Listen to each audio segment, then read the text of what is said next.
The world of taxes is truly evolving, whether we look globally or we look at in India. Very rarely in the past have you woken up to read a newspaper headline screaming about nothing but taxes.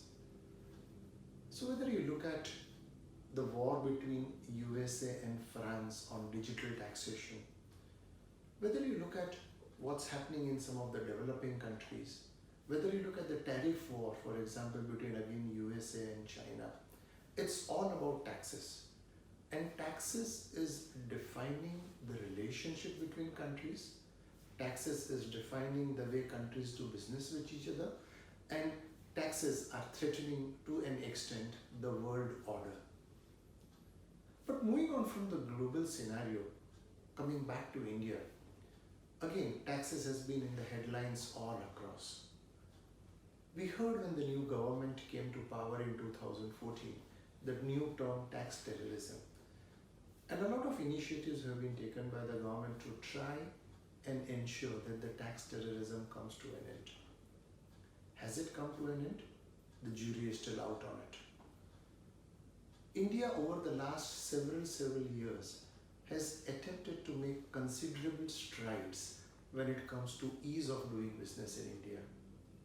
We have improved considerably our rankings on the World Bank Index of ease of doing business in India. But if you sit back and reflect as to why India is still in its 70s when it comes to the ranking on ease of doing business, the one thing which pulls it back is the tax regime. And Dhruva advises as a leading tax boutique in the country, we have often thought as to what is it that we could recommend to the government needs to be done in order to ensure that tax creates a positive vibrancy. Remember when President Trump got elected to power, one of the first things he did was to significantly curtail the tax rates in the USA. And one of his basic tenets was that US multinationals are sitting with pile of funds outside of the country. And if there was an appropriate tax regime, then those monies would come back to the country. People are using taxes as a way of promoting business and not as an end in itself. What is it that India can do? As a country which has been an emerging country, which is attracting some of the highest foreign direct investment into India, we ought to use taxes as a basis to ensure that we are competitive in the world arena. That hasn't been so thus far. There is a degree of mistrust today that exists between the tax community and the revenue. Here are a few thoughts we would like to leave on the table as to what is it that India can do when it comes to ensuring that tax becomes a harbinger of growth rather than becoming a barrier to the growth. While one could put a range of suggestions, the first and the most important suggestion that I would like to table is the need for an oversight and an accountability on the revenue. Far too often we have seen cases of what one would call as a tax harassment.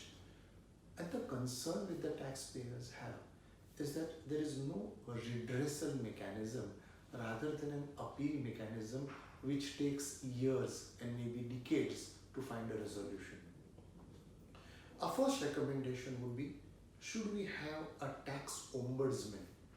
Somebody who is designated with a degree of authority, degree of power, and who functions not within the finance department, but who is outside of the Ministry of Finance and works possibly either as a part of the PMO or as a part of Law, Justice and Company Affairs Department, so that if a taxpayer believes that he is not getting appropriate attention or is being harassed by the tax office, one could approach the ombudsman who could then look at and come back and say, here is something which is a genuine grievance which a taxpayer has, and this is the way to resolve that grievance rather than allowing things to pile on.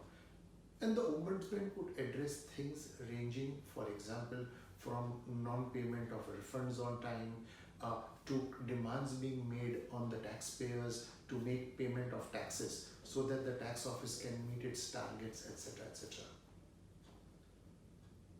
The second very important suggestion that we would want to make is what worries a taxpayer is the inconsistency with which tax are being administered in the country.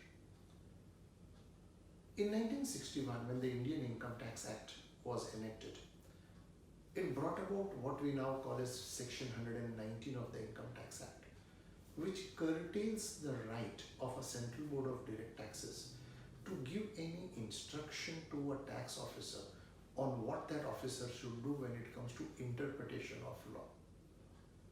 That was meant to give autonomy, that was meant to give authority to a tax officer to interpret the law and to apply the law to a given set of facts without necessarily any intervention from anybody senior out there.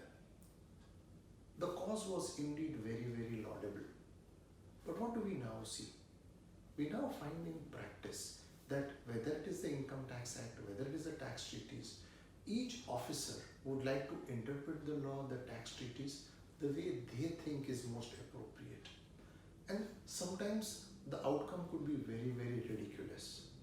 And that is what worries a taxpayer, because if a person does not know how a tax gatherer, how a revenue official is going to interpret the law, and there is an inconsistency in that interpretation, one does not know how to discharge one's liability for taxes.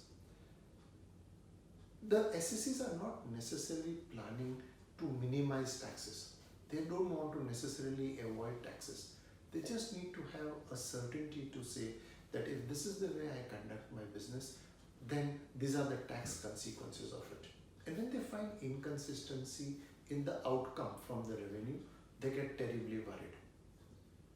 What we would very seriously recommend is to constitute a group within the CBDT which can interpret the laws, the tax treaties, and give a guidance to the revenue officials on what is meant by a particular term in the act or in the treaty.